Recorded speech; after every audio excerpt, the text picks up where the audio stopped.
ہم لوگ دنیا کے پیچھے پڑ گئے، دنیا کے فتنوں میں مبتلا ہو گئے، دنیا کے یہ جو رنگ تھے ہم اس میں گم ہو کر رہ گئے۔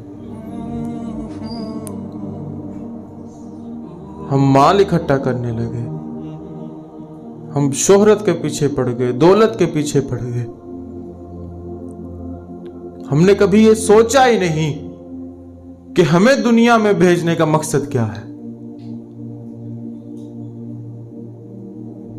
ہم نام کمانے لگے، ترقی، ہم نے کہا ہم ترقی کریں گے، دولت کمائیں گے، مال اکٹھا کریں گے، گھر بنائیں گے، کوٹھیاں بنائیں گے، بنگلے بنائیں گے۔ ہم اس دوڑ میں لگ گئے۔ کسی نے 5 مرلے کا بنایا تو ہم نے یہ نہیں کہا کہ چل تجھے مبارک ہو، ہم نے اپنے دل میں یہ سوچا کہ ہم اس سے بڑا بنا کے دکھائیں گے۔ ہم دوڑ میں لگ گئے ایک دوسرے سے، میرے پاس اتنی گاڑیاں ہونی چاہیے، یہ والی ہونی چاہیے، کوٹھی ہونی چاہیے، بنگلہ ہونا چاہیے، مال ہونا چاہیے، دولت ہونی چاہیے، بینک بیلنس ہونا چاہیے۔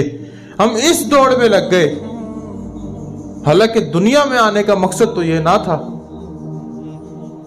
اللہ تعالیٰ قرآن مجید میں ارشاد فرماتا ہے، جس کا مفہوم یہ ہے، اللہ پاک ارشاد فرماتا ہے کہ میں نے انسانوں کو اور جنوں کو اپنی عبادت کے لیے پیدا کیا ہے۔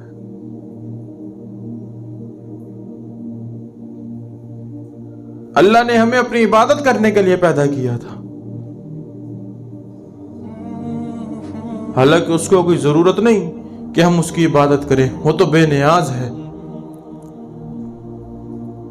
اس میں بھی ہمارا ہی فائدہ تھا۔ ہم نماز پڑھتے ہیں، روزہ رکھتے ہیں، جتنی بھی ہم عبادات کرتے ہیں، اس میں اس کا کوئی فائدہ اور نقصان نہیں، ہمارا فائدہ ہے۔ ہمیں اس لیے بھیجا گیا تھا کہ ہم اللہ کی عبادت کریں، رسول اللہ کی اطاعت کریں، اللہ اور اس کے رسول کی فرما برداری میں زندگی گزاریں، لیکن ہم ان چیزوں کو چھوڑ کر دنیا کے پیچھے پڑ گئے۔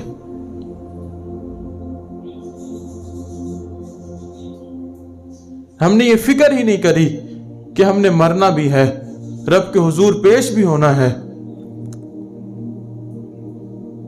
یہ جو آج تندرست جسم ہے، ہم اس پر ہی ناز کرتے رہتے ہیں، اس پہ ہی ہمارا تکبر ختم نہیں ہوتا۔ کل اس تندرست جسم نے بھی ضعیف ہو جانا ہے۔ بہار جو ہوتی ہے وہ سدا نہیں رہتی۔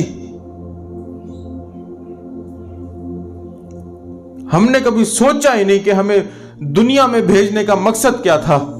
ہم بس دوڑ میں لگے رہے، اور جتنے لباس ہمارے تنگ ہوتے گئے، ہم دین سے جتنا دور ہوتے گئے، ہم سمجھنے لگے کہ ہم ترقی پہ جا رہے ہیں، ہم ترقی کر رہے ہیں۔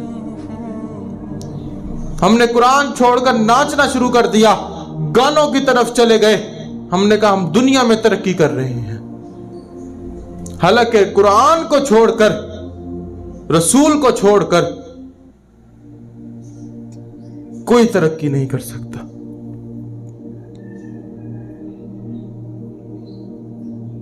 ہمیں تو چاہیے یہ تھا کہ ہم رب رسول کی فرما برداری میں زندگی گزارتے، جو رب کا حکم تھا ہم اس کے مطابق زندگی بسر کرتے، مگر ہم اپنی خواہشات کے پیچھے پڑ گئے۔ ہم نے عقل سے کام ہی نہیں لیا، ہم نے اپنی خواہش کو مقدم رکھا۔ اللہ رب العزت نے فرشتوں میں صرف عقل کو رکھا ہے، اور جانوروں میں صرف شہوت کو رکھا ہے، مگر انسان، اللہ کی مخلوق جو انسان ہے، اللہ رب العزت نے اس میں عقل کو بھی رکھا ہے اور شہوت کو بھی رکھا ہے۔ اگر انسان شہوت پر قابو پا کر عقل سے کام لے تو وہ فرشتوں سے بھی اعلیٰ مخلوق بن جاتی ہے، اور اگر وہ عقل کو چھوڑ کر شہوت سے کام لے، خواہشات کے پیچھے چلے، تو وہ جانوروں سے بھی بدتر ہو جاتی ہے۔ ہم دنیا میں آئے، ہم بھول گئے کہ ہم نے یہاں سے واپس بھی جانا ہے،